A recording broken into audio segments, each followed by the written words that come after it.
እንደምን አድራችኋል ኢትዮጵያውያን? የዕለቱን አንኳር ወሬዎች እነሆ ለእናንተ።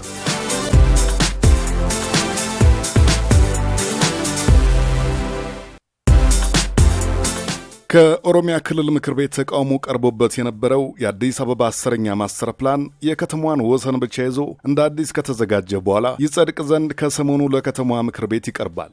አዲስ አበባ ወደ ጎን ለመለጠጥ ያላትን መሬት ስለጨረሰች አዲሱ ፕላን ከተማዋን ወደ ላይ በማሳደግ ላይ የተመሰረተ ነው ተብሏል። በቀጣይ 10ና 25 ዓመታት የአዲስ አበባ ከተማ የሕዝብ እድገትና የኢኮኖሚ ምርታን ሊያስተናግድ በሚችል ደረጃ የአፍሪካ ዲፕሎማቲክ መቀመጫ መሆኗን በሚገባ በምታረጋግጥበት መንገድ ተዘጋጅተዋል በተባለለት ዕቅድ ላይ ይተገበራሉ ከተባሉ ትኩረት ሳቢ ነጥቦች መካከል አንዱን አንስተን እንለፍ።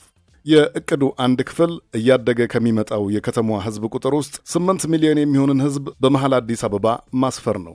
ይህንን ሕዝብ የሚያስተናግዱ ቤቶች እንዲኖሩ ያለሙ የሚመስሉ አቃጆች አንድ ግዴታ አስቀምጠዋል። ግዴታው ከመንግሥት ተቋማት፣ ከደህንነትና ወታደራዊ ተቋማት፣ ከሆስፒታሎች፣ ከእምነት ተቋማት፣ ከሆቴሎችና ከትምህርት ቤቶች ግንባታ በስተቀር የሚገነቡ ማናቸውም ሕንፃዎች የመኖሪያ ቤቶችን የማካተት ግዴታ አለባቸው የሚል ነው። 4 ደረጃ በወጣላቸው ዞኖች ውስጥ ማንኛውም ባለሀብት የሚገነባው ሕንፃ መኖሪያ ቤቶችን ማካተት ይጠበቅበታል። በዚህ መሰረት በዞን 1 የሚሰሩ ሕንፃዎች 30 በመቶ፣ በዞን 2 40 በመቶ፣ በዞን 3 50 በመቶ፣ በዞን 4 60 በመቶ የመኖሪያ ቤቶች ግንባታ ማካተት አለባቸው።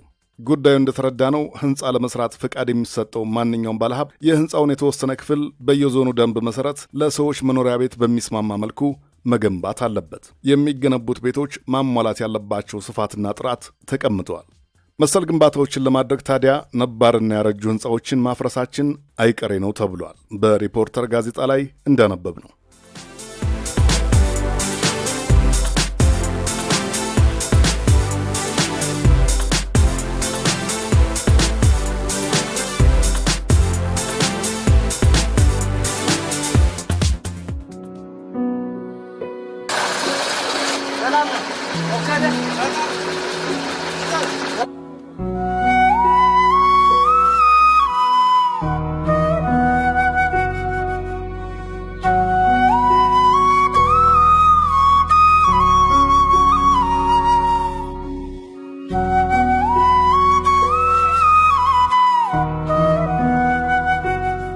በሰላም ማስከበር ግብ ወደ ሶማሊያ ቀናው የኢትዮጵያ ጦር 10 ዓመት ሞላው። በእነዚህ ዓመታት ውስጥ ብዙ ወታደሮች ሕይወታቸውን አጥተዋል። የእነዚህ ወታደሮች መሥዋዕትነት ለሶማሊያና ሕዝቧ ምን ፈጠረ እንቆቅልሽ ነው። ሌላው ቀርቶ የኢትዮጵያ ወታደሮች በዚያች ሀገር መገኘት በነዋሪዎች ዘንድ ተገቢውን ድጋፍ ያገኘ ነው ወይ? ራዲዮ ዳልሳን የተሰኘ መቀመጫውን ሞጋዲሹ ያደረገ ራዲዮ ጣቢያ ከሰሞኑ በከተማ የሚኖሩ ሶማሊያንን ስለ ኢትዮጵያ ሰላም አስከባሪ ኃይል ያላቸውን እይታ ለማወቅ መጠይቅ አድርጎላቸው ነበር። 80 በመቶ የከተማዋ ነዋሪ ኢትዮጵያ የሶማሊያን ሉዓላዊነትና ጸጥታ የጎዳች ናት ብለው ያምናሉ። አህመድ ቢሌ የተባሉ የከተማዋ ነዋሪ እንዲህ ማለታቸው በራዲዮ ተዘግቧል። የኢትዮጵያ ጦር በሀገሬ ውስጥ እስካለ ድረስ ሶማሊያን የሚጋፈጣት ግጭት በቅርቡ ይቆማል የሚል መልካም ተስፋ የለኝም።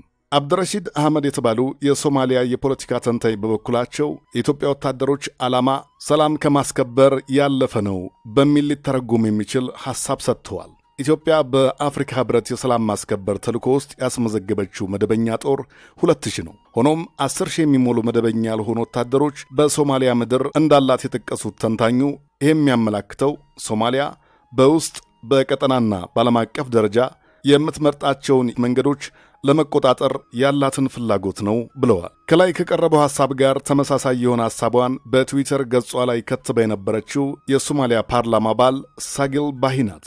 አሁን ከ10 ዓመታት በኋላ ሀገሪቱን በሁሉም ነገር ለመቆጣጠር በፖለቲካ ስርዓታችን ውስጥ ጣልቃ እየገቡ ነው ብላ ነበር የጻፈችው። የኢትዮጵያ ወታደሮች መሥዋዕትነት ክብር እንኳ ያለው አይመስልም። በሶማሊያውያን ዘንድ በሀገሪቱ ውስጥ ካሉ ሰላም አስከባሪ ጦሮች መካከል ዝቅተኛ ተወዳጅነት ያለው የኢትዮጵያ ጦር እንደሆነ በዘገባው ተጠቅሷል። የኬንያ፣ ዩጋንዳና ብሩንዲ ወታደሮች ከኢትዮጵያ ወታደሮች ይልቅ ተወዳጅ ስለመሆናቸው ተነስተዋል። ይህን ያየ አንድ ሰው ሰላማችሁን እንመልስ የተባለው ሕዝብ በጥላቻና በጥርጣሬ የሚያያቸው የኢትዮጵያ ወታደሮች በሶማሊያ ምን ይሠራሉ? የደመ ከልብነታቸው እርባናስ ምንድን ነው ብሎ ሊጠይቅ ይችላል። ፖለቲካ የገሃዱ ዓለም ሰምና ወርቅ ነው። እንደ ጥያቄው ሁሉ መልሱ አጭር አይሆንም። ስለሆነም በሌላ ቀን የምንነጋገርበት ጉዳይ ሆኖ ይደር።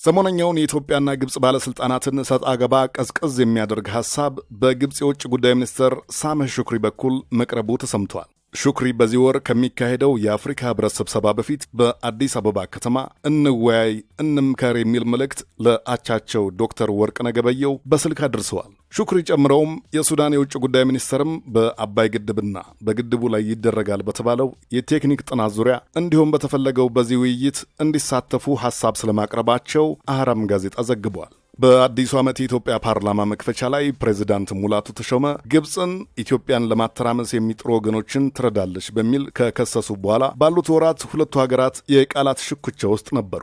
በቀጠሉት ወራትም ጠቅላይ ሚኒስትር ኃይለማርያምና የውጭ ጉዳይ ሚኒስትር ዶክተር ወርቅነህ ገበየሁ ተመሳሳይ ክሶችን ማሰማታቸው በግብፃውያን ዘንድ ትኩረትን ስበው በአንዳንድ ባለሥልጣኖቻቸው በኩል ባልዋልንበት አትክሰሱን የሚል መልእክት ያለው ምላሽ መሰጠቱ ይታወሳል። የግብፅ መንግሥት በሀገሪቱ ውስጥ ባሉ ምሁራን ዘንድ የአባይን ግድብ በተመለከተ ድርድርና ምክክር መፍትሄ አይሆንም በሚል ለኃይል አማራጭ ጥሪ ሲቀርብለት ባጅቷል። ግድቡን በተመለከተ የተፈረመ የመሠረታዊ መግባቢያ ስምምነትም እንዲሰረዝ ጥረት ሁሉ ተጀምሯል። ያም ሆኖ የግብፅ መንግሥት ከኢትዮጵያ ጋር ለመደራደር የያዘውን መንገድ ቀጥሏል።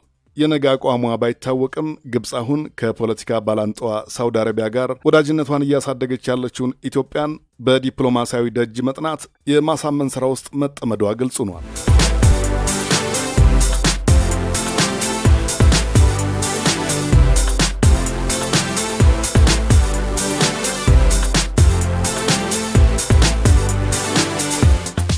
በስተመጨረሻም አንድ ለመንገድ አንጋፋው የኪነ ጥበብ ሰው ደበበ እሸቱ ሰሞነኛ የመነጋገሪያ ርዕስ ሆኖ ነበር። እዚህ ምክንያት ደግሞ ለአንድ የበጎ አድራጎት ሥራ ድርጅት የሚሆን ገንዘብ ለማሰባሰብ የተለየ ነገር ስላደረገ ነበር።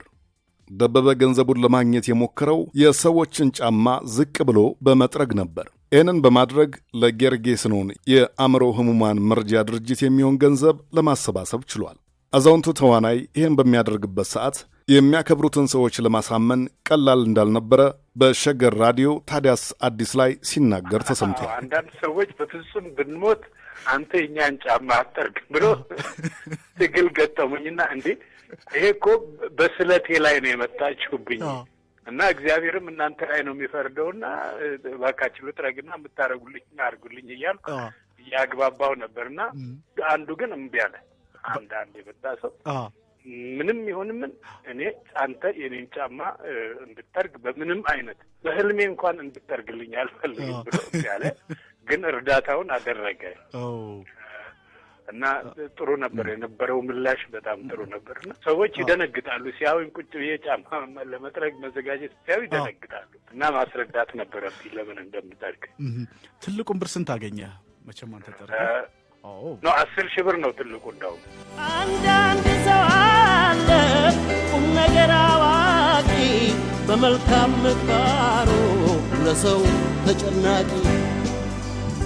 አንጋፋውና ተወዳጁ ተዋናይ ደበበ እሸቱ ለብዙዎች ምሳሌ በሆነ መልኩ ይህንን ምግባር መፈጸሙ ግሩምና ድንቅ ነገር ነው። ስለ ምሳሌነቱም እናመሰግናለን። ዛሬ ለስንበት ጋሽ ደበበ ወደ ሆሊውድ በማቅናት ከተሳተፈባቸው ፊልሞች መካከል አንዱ ከሆነው ሻፍት ኢን አፍሪካ ላይ አንድ አጭር ትዕይንት ጋብዣችሁ ልሰናበት። የነገ ሰው ይበለን። አብራችሁን ስለነበራችሁ እናመሰግናለን። Ethiopian Airlines Flight 175 at Orly en route to Addis Ababa. How can you explain that? They had somebody with him out of New York. He took my man by surprise. Shaft was simply lucky. First editions always worry me. Luck can run out, even for you, my black brother. Consider him a dead man.